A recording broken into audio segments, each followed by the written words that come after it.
आज लखनऊ में एक ऐसा मैसेज फैला जिसे पढ़कर पुलिस चौंक गई। ये मैसेज लखनऊ में एक आरएसएस कार्यकर्ता के मोबाइल पर आया था, जिसमें संघ के 6 दफ्तरों को उड़ाने की धमकी दी गई थी। लखनऊ पुलिस ने जब जांच शुरू की, बात लखनऊ से करीब 2100 किलोमीटर दूर तक जा पहुंची। एक शख्स को गिरफ्तार किया गया, जिसका नाम है राज मोहम्मद। संघ के दफ्तरों की सुरक्षा बढ़ा दी गई। आरएसएस के किस किस कार्यालय पर खतरा है, देखिए इस रिपोर्ट में।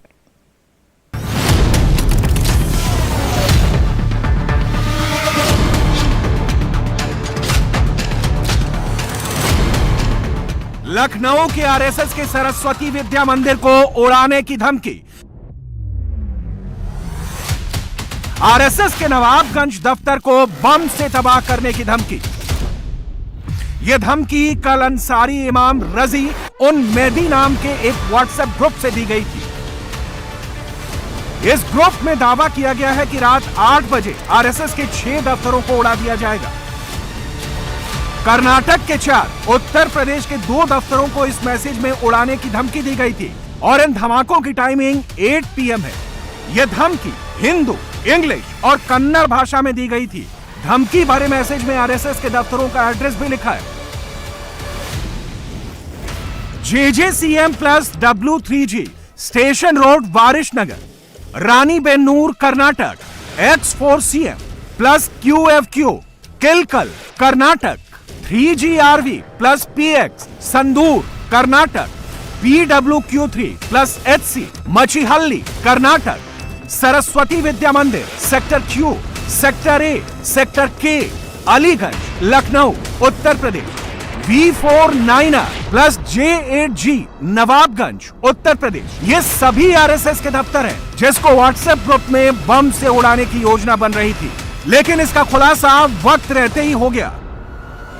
बताया जा रहा है कि अल अंसारी इमाम नाम के व्हाट्सएप ग्रुप का इनवाइट लिंक कई ग्रुपों में शेयर किया गया था, जिसके चलते आरएसएस के कार्यकर्ता ने भी उसको खोला और जुड़ गए। व्हाट्सएप ग्रुप में जुड़ने के बाद कार्यकर्ता ने देखा कि आरएसएस के 6 दफ्तरों को उड़ाने की साजिश रची जा रही है। मामले की जानकारी आरएसएस के बड़े पदाधिकारी को दी गई, जिसके बाद लखनऊ में FIR दर्ज हुई। लखनऊ के अलीगंज का ये सेक्टर Q है और ये सरस्वती विद्या मंदिर है। इस सरस्वती विद्या मंदिर से लगा सामने जो बोर्ड है वो आरएसएस का दफ्तर है। अब सुल्तानपुर के एक प्राइवेट कॉलेज के एक प्रिंसिपल के पास एक व्हाट्सएप आया और एक व्हाट्सएप ग्रुप से जुड़ने का उनको इनवाइट आया। अब प्रिंसिपल उस व्हाट्सएप ग्रुप से जुड़ गए और जब वो जुड़े तो उन्होंने देखा कि उसमें ये लिखा हुआ था कि आरएसएस के ऑफिस को बम से उड़ाया जाएगा। उसमें एक एड्रेस इसका, ये जो सरस्वती विद्या मंदिर है, इसका भी दिया हुआ था। अब ये जो व्हाट्सएप ग्रुप में जुड़ने का इनवाइट आया, ये अल अंसार इमाम के नाम से आया था। प्रिंसिपल ने जब ये मैसेज देखा और ये देखा कि आरएसएस के ऑफिसेस को उड़ाने की इसमें धमकी दी गई है, तो वो लखनऊ के मड़ियाहू थाने पहुंचे और वहां पर उन्होंने FIR लिखाई। लखनऊ के मड़ियाहू थाने में मुकदमा दर्ज हो गया है और लखनऊ पुलिस और यूपी ATS जांच में जुट गई है। थाना मड़ियाहू में नीलकंठ मणि नाम के आदमी ने एक कंप्लेन दी। उन्होंने ये बताया कि 5 जून को लगभग 2-2:30 बजे के टाइम था, जब उनको व्हाट्सएप में एक इनविटेशन आया ग्रुप ज्वाइन करने का। जब उन्होंने उस ग्रुप को ज्वाइन किया तो उसमें कुछ मैसेजेस आए, जिसमें ये लिखा था कि आरएसएस के कुछ ऑफिसेज हैं जिनको बम से उड़ाने की धमकी दी गई और ये बताया गया कि रात 8 बजे तक उनको बम से उड़ा दिया जाएगा। जिसमें से जो 6 जगह थी जिसमें ये धमकी आई, और ये 4 स्थान कर्नाटक के, 2 स्थान उत्तर प्रदेश के थे और उसमें से एक स्थान हमारे यहाँ मड़ियाहू थाना अंतर्गत सरस्वती विद्या मंदिर पड़ता है, सेक्टर Q में, वहां का था। इसमें तुरंत मुकदमा दर्ज किया गया। लखनऊ में FIR दर्ज हुई तो तमिलनाडु से राज मोहम्मद नाम के शख्स को गिरफ्तार कर लिया गया है। पुलिस हरकत में आई, लखनऊ की पुलिस तो लगी, साथ में यूपी ATS भी इसमें लगी और ये पता चला कि इसके तार तमिलनाडु से जुड़ते नजर आए यूपी ATS को पड़ताल में। तो यूपी ATS ने तमिलनाडु में राज मोहम्मद का पता किया, तमिलनाडु पुलिस को उसके बारे में बताया। तमिलनाडु पुलिस ने राज मोहम्मद को हिरासत में लिया। यूपी ATS की टीम लखनऊ से तमिलनाडु पहुंची और राज मोहम्मद को गिरफ्तार कर लिया गया। अब पूछताछ करेगी, ये पड़ताल करेगी कि आखिर ये धमकी के पीछे कौन कौन लोग शामिल हैं और इस संगठन में कौन कौन लोग हैं और इसके पीछे क्या मंशा थी। आरएसएस दुनिया का सबसे बड़ा स्वयंसेवी संगठन है। आरएसएस के देश भर में 370 दफ्तर हैं और नागपुर इसका हेडक्वार्टर है। धमकी के बाद चिंता भी बढ़ गई है और सुरक्षा भी बढ़ गई है। राष्ट्रीय स्वयंसेवक संघ के कार्यकर्ताओं को, कार्यालयों को जो धमकी भरे और संदेशे आ रहे हैं, अच्छा तो ये है प्रदेश और केंद्र सरकार के साथ साथ सभी दल सांप्रदायिक दल द्वेष से ऊपर उठकर, सभी धर्म धार्मिक विद्वेष से ऊपर उठकर ऐसे धमकियों की घोर निंदा करें। देश भर में आरएसएस के 370 कार्यालय हैं, लेकिन डॉक्टर हेडगेवार भवन, संघ मुख्यालय नागपुर, डॉक्टर हेडगेवार स्मृति भवन, रेशम बाग नागपुर, केशव कुंज, झंडेवाला दिल्ली, संघ के ये 3 बड़े कार्यालय हैं। यहां सुरक्षा के खास इंतजाम रहते हैं। नागपुर का ये आरएसएस का हेडक्वार्टर है। यहां से सभी बड़े फैसले लिए जाते हैं। इसकी सुरक्षा में जवान मुस्तैद है। सुरक्षा की जहाँ तक विषय है, जितने भी वाइटल इंस्टॉलेशन शहर में हैं वो सभी की सुरक्षा बहुत ही सतर्क है और बहुत ही टाइट है और हम समय समय पे उसका रिव्यू लेते रहते हैं और सुरक्षा में किसी प्रकार की कोई ढिलाई नहीं है। सुरक्षा बहुत कड़क है। जो भी प्रोफेशनली आवश्यक है वो सभी कदम उसके सुरक्षा के लिए उठाए गए हैं। पुलिस कमिश्नर अमितेश कुमार तो दावे कर रहे हैं कि शहर और संघ मुख्यालय पर सुरक्षा सख्त है। तो एक बार ये भी जान लीजिए कि आखिरकार संघ मुख्यालय में सिक्योरिटी के कैसे इंतजाम होते हैं, सुरक्षा की जिम्मेदारी कौन संभालता है। नागपुर के आरएसएस हेडक्वार्टर की आंतरिक सुरक्षा सीआईएसएफ के कंधों पर होती है, जिसको असिस्टेंट कमांडेंट लेवल का अधिकारी मॉनिटरिंग करता है। तो बाहरी सुरक्षा नागपुर पुलिस के जिम्मे होती है। पूरे भारत में मुख्यतः आरएसएस के 3 कार्यालयों को सरकार की तरफ से सुरक्षा मुहैया कराई गई है। आरएसएस मुख्यालय की आंतरिक सुरक्षा सीआईएसएफ के पास है, तो वहीं बाहरी सुरक्षा नागपुर पुलिस और नागपुर क्राइम ब्रांच के पास है। आरएसएस का दूसरा कार्यालय नागपुर के रेशमबाग स्थित हेडगेवार स्मृति भवन में, जहां पर नागपुर पुलिस ने सुरक्षा मुहैया कराई है। नागपुर में आरएसएस का एक और कार्यालय है जो रेशमबाग में है, तो एक दिल्ली का केशव कुंज है जो झंडेवालान में है। डॉक्टर हेडगेवार स्मृति भवन, रेशमबाग नागपुर की सुरक्षा की जिम्मेदारी नागपुर पुलिस के कंधों पर है। तो संघ के केशव कुंज, झंडेवाला दिल्ली में सुरक्षा दिल्ली पुलिस और पैरामिलिट्री फोर्स के जवान संभालते हैं। आरएसएस के 6 दफ्तरों में धमाके करने की धमकी देने वाले शख्स को यूपी एटीएस ने गिरफ्तार कर लिया है।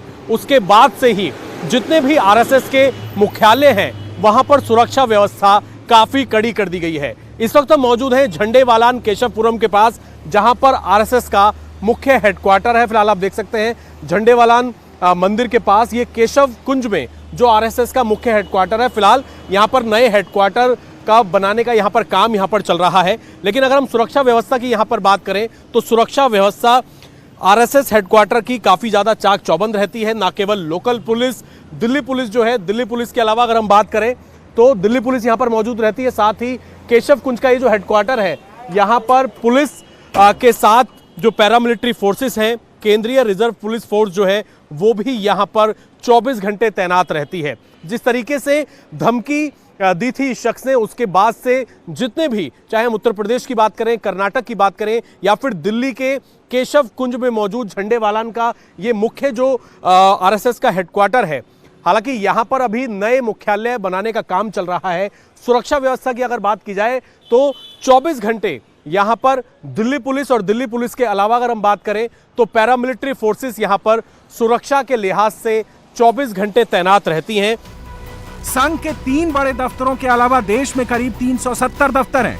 अधिकांश आरएसएस के कार्यालयों की जिम्मेदारी स्वयंसेवक खुद करते हैं। कुछ संवेदनशील जगह है जहां पर आरएसएस के दफ्तरों पर लोकल पुलिस और आरएसएस के स्वयंसेवक संभालते हैं।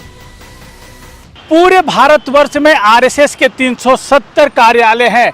वहीं से विभागीय और क्षेत्रीय कार्यालय भी नियंत्रित किए जाते हैं। सबसे अहम बात यह है कि तमाम कार्यालयों की सुरक्षा व्यवस्था स्वयंसेवक खुद करते हैं। अधिकांश वो क्षेत्र जहां जो संवेदनशील की क्षेत्र की श्रेणी में आते हैं, वहां पर स्थानीय पुलिस आरएसएस के कार्यालयों को सुरक्षा प्रदान कर रही है। आरएसएस के 370 दफ्तर हैं। देश भर में संघ की रोजाना 60,000 शाखाएं लगती हैं। और इनमें करीब 60 लाख स्वयंसेवक संघ से जुड़े हैं। पूरे भारतवर्ष में आरएसएस के 59,000 मंडलों में लगभग 60,000 शाखाएं प्रतिदिन चलती है। यदि आंकड़ों पर ध्यान दिया जाए तो प्रति शाखा में ऐसा माना जाता है कि 100 से 125 स्वयंसेवक इसमें हिस्सा लेते हैं। जहां तक सरस्वती शिशु मंदिर का सवाल है, 12,500 सरस्वती शिशु मंदिर पूरे भारतवर्ष में आरएसएस चलाता है, जिसमें 30 लाख के आसपास छात्र शिक्षा ग्रहण कर रहे हैं और 1.5 लाख के आसपास शिक्षक और प्राध्यापक आचार्य वहां पे शिक्षा दे रहे हैं। लखनऊ के ऐसे ही 2 दफ्तरों को जब बम से उड़ाने की धमकी दी गई तो यूपी का पूरा प्रशासनिक अमला आरोपियों की धरपकड़ में जुट गया। धमकी देने वाले कौन हैं उसकी जांच होगी और जांच में जो दोषी होंगे उनको पकड़ करके उनके खिलाफ कार्रवाई होगी। उत्तर प्रदेश में राष्ट्रीय स्वयंसेवक संघ का कार्यालय या उत्तर प्रदेश की 25 करोड़ जनता, सबके सुरक्षा की जो जिम्मेदारी है वो सरकार निभाएगी। लेकिन इस प्रकार की धमकी क्यों, कैसे आई है, कौन इसके पीछे है, इसके तह तक जा करके जांच की जाएगी और जो इसके दोषी होंगे उनको पकड़ा जाएगा। आरोपी राज मोहम्मद को यूपी एटीएस ने तमिलनाडु से गिरफ्तार कर लिया है और अब उससे यूपी एटीएस पूछताछ करेगी। अल अंसारी इमाम नाम के व्हाट्सएप ग्रुप से जुड़े लोगों के बारे में जानकारी खंगाली जाएगी। मैसेज की पूरी डिटेलिंग की जाएगी। ग्रुप किस संगठन से जुड़ा है और इसका मकसद क्या है, सब कुछ जांच के बाद सामने आएगा। इंडिया टीवी हर वक्त हर जगह डाउनलोड करने के लिए सर्च करें India TV news Google play store या ऐप स्टोर पर।